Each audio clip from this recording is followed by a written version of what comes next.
میں نے دیکھا ہے کہ بعض اوقات لوگ 1 گھنٹے کی تقریر سننے کے بعد بھی پھر بھی کہتے ہیں نہیں اصل ہمارے خاندان میں وہ واقعی منحوس ہے، فرق تو پڑتا ہے۔ جب اللہ کے محبوب نے کہہ دیا لا تجارہ، کوئی منحوس نہیں ہے، نہ دنوں میں منحوس، نہ ساعتوں میں منحوس، نہ افراد میں منحوس، ہمارے الو بھی منحوس نہیں ہے۔ تمہارے اندر کی برائیاں ہیں جو مجسم ہو کے تمہارے سامنے آتی ہیں، اس لیے کوئی منحوس نہیں۔ ہمارے والدین نے بچپن میں ہی ہمیں یہ باتیں اچھی طرح سے ازبر کروائیں اور ہماری تربیت اس طرح کی کہ ہم الحمدللہ کبھی بھی ذوف الاعتقادی کا شکار نہیں ہوئے۔ تو آپ بھی اپنی اولادوں کی ابھی سے ایسی تربیت کریں کہ ان کا توکل اللہ پر ہو، ان کا توکل اللہ کی بابرکت ذات پہ ہو اور وہ اسی پہ بھروسہ کرنے والے ہوں۔ جب اس پہ بھروسہ کرنے والے ہوں گے تو زندگی سوکھی گزرے گی، کبھی مشکل آ بھی جائے گی تو پریشانی نہیں ہوگی کہ دیکھیے کبھی خنداں کبھی گریاں، کبھی اللہ کچھ عطا کرتا ہے کبھی کچھ عطا کرتا ہے۔ وہ محمود غزنوی کو بوڑھے لوگ محبوب تھے لیکن سب سے زیادہ محبوب ایاز تھا، تو ایک دن اس نے اس کو خربوزہ دیا تو وہ چٹخارے لے کے کھا رہا تھا۔ بادشاہ نے چکھا تو وہ کڑوا تھا، کہا ایاز یہ تو کڑوا ہے، تو کہا کہ حضرت ہاں کڑوا ہے، تو کہا پھر تم مزے سے کھا رہے ہو، کہا ساری زندگی ساتھ سے میٹھی نعمتیں کھائی ہیں، آج ایک کڑوا مل گیا تو پھینک دوں۔ جب اس پہ توکل ہوگا تو کبھی تکلیف آئے گی تو بندہ کہے گا کوئی بات نہیں، جے سونا میرے دکھ وچ راضی تے میں سکھ نو چلے ڈاواں، تو بندہ کہے گا ٹھیک ہے کوئی بات نہیں ہے، یہ اس پہ بھی میں خوش ہوں۔ تو جب توکل اس پہ ہوگا تو پھر بندہ اس تکلیف میں بھی لذت لینے کا راستہ نکال لے گا۔ اور اگر یہ ہو کہ اس منحوسہ کی وجہ سے یہ سب کچھ ہوا، پھر کچیچیاں چڑھیں گے اس کے اوپر کہ اس نے یہ کیا ہے، مار ہی دوں، قتل کر دوں، اس کو چھوڑوں نہ، زمین پہ رہنے کا حق ہی چھین لوں اس سے، کہ اس منحوسہ کی وجہ سے یا اس منحوس کی وجہ سے یہ ہوا ہے۔ کوئی کسی کی وجہ سے نہیں ہوتا، یہ ہماری اپنی بدعمالیوں کی سزا ہے۔ اگر کوئی ہمیں نقصان در نقصان ہو رہا ہے تو توبہ کریں۔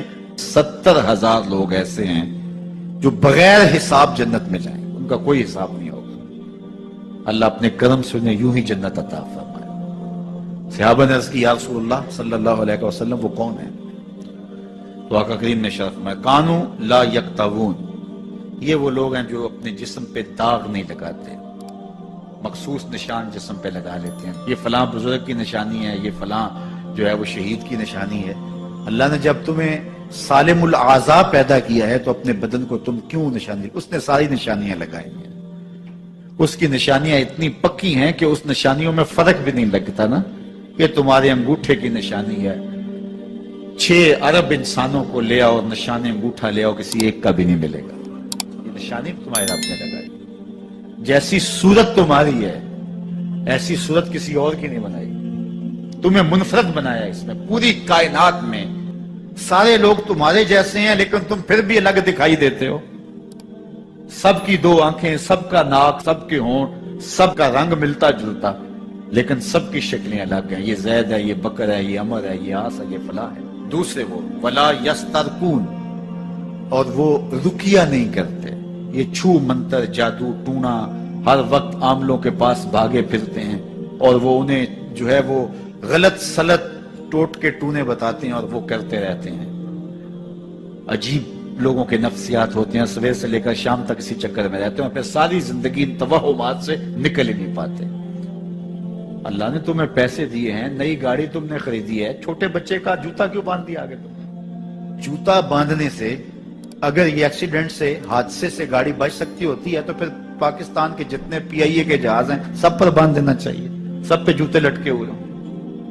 عجیب تم نے فلسفہ تراشا، کسی نے جو ہے وہ کالی رنگ کی پٹی باندھ دی نیچے، اس سے اس کو نظر نہیں لگے گی۔ گھوڑے کے پاؤں کے نیچے جو کھری لگی ہوئی ہوتی ہے، کچھ لوگوں نے اپنے گھروں میں وہ باندھی ہوئی ہوتی ہے کہ اس سے ہمارے گھر کے اندر کوئی مصیبت نہیں آئے گی، کوئی تکلیف نہیں آئے گی۔ کسی نے ہنڈیا اپنے گھر کے اوپر الٹی رکھی ہوئی ہوتی ہے، یہ ہنڈیا بچا لے گی، اور میاں ہنڈیا کیا بچائے گی تجھے؟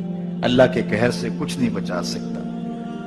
جب تمہارے اوپر کوئی مصیبت نازل ہونی ہے تو کچھ نہیں بچا سکتا۔ اگر بچنا چاہتے ہو تو پھر اللہ سے استغفار کرو، اللہ تعالیٰ کی تسبیح کرو، اللہ کی تحلیل کرو، میرے حضور پہ درود پڑھو، پھر دیکھنا کہ مصیبتیں ٹلتی ہیں یا نہیں ٹلتی۔ تو یہ خام خواہ کے رکیے، اور یہ عامل لوگ جو ہیں ان کا تو کام ہی یہی ہے، ان کا کام چلتا ہے، لوگ ذوف الاعتقادی میں مبتلا رہے اور یہ کہہ دیتے ہیں کہ آپ کے خاندان میں ایک منحوس عورت ہے، یہ اس کا کیا ہوا ہے، تو کوئی نہ کوئی منحوس تو پہلے ہی انہوں نے طے کر رکھی ہوتی ہے، فوراً ذہن وہاں جا کلک ہو جاتا ہے۔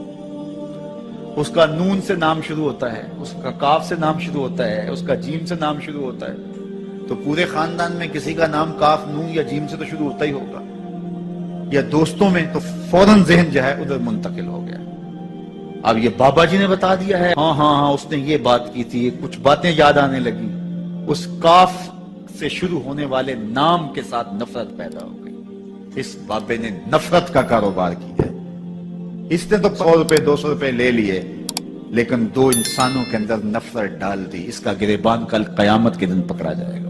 ان ملنگوں کے پاس، ان ذوف الاعتقادی کو پھیلانے والوں کے پاس کبھی نہ جاؤ۔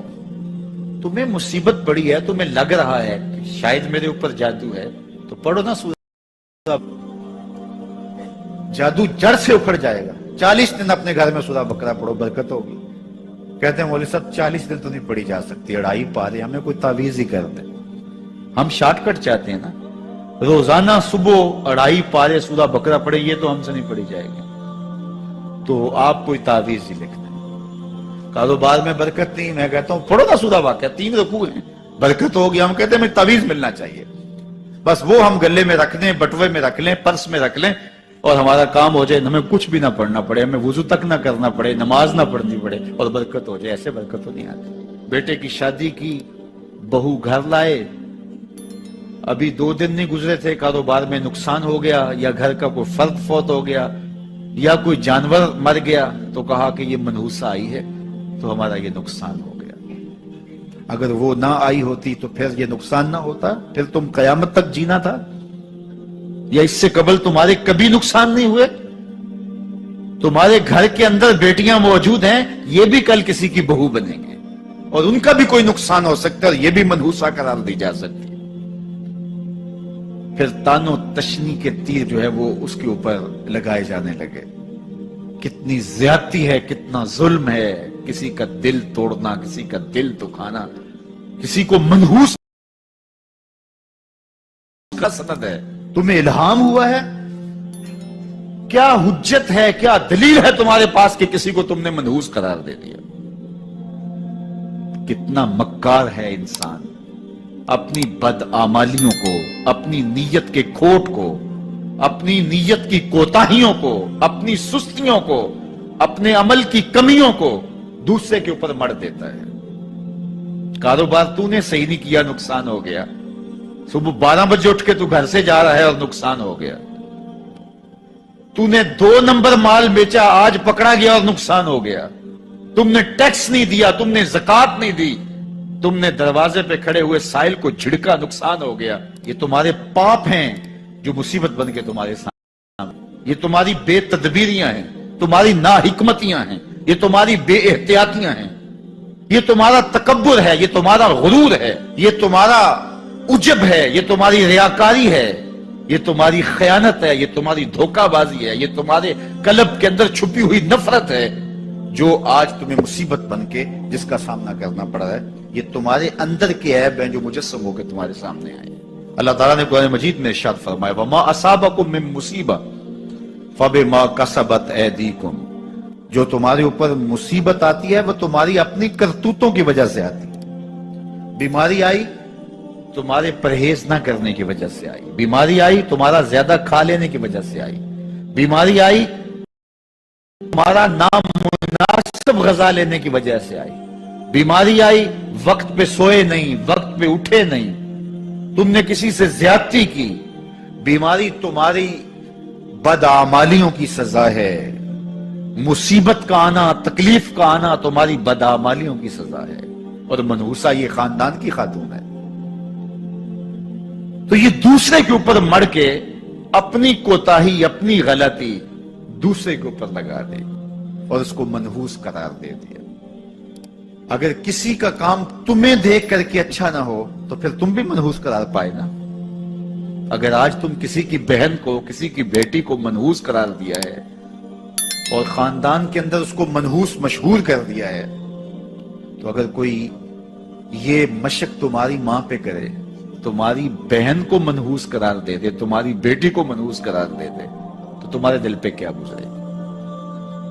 یہ کتنا ظلم ہے، کتنی بڑی زیادتی ہے کہ آج خود کسی کو منحوس قرار دے دیا۔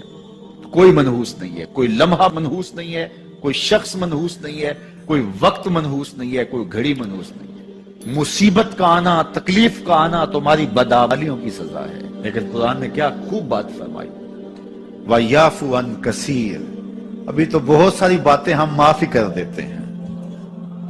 تم نے کوئی گناہ کیا، پھر تمہارے ہاتھ اٹھ کے ہم نے معاف کر دیا۔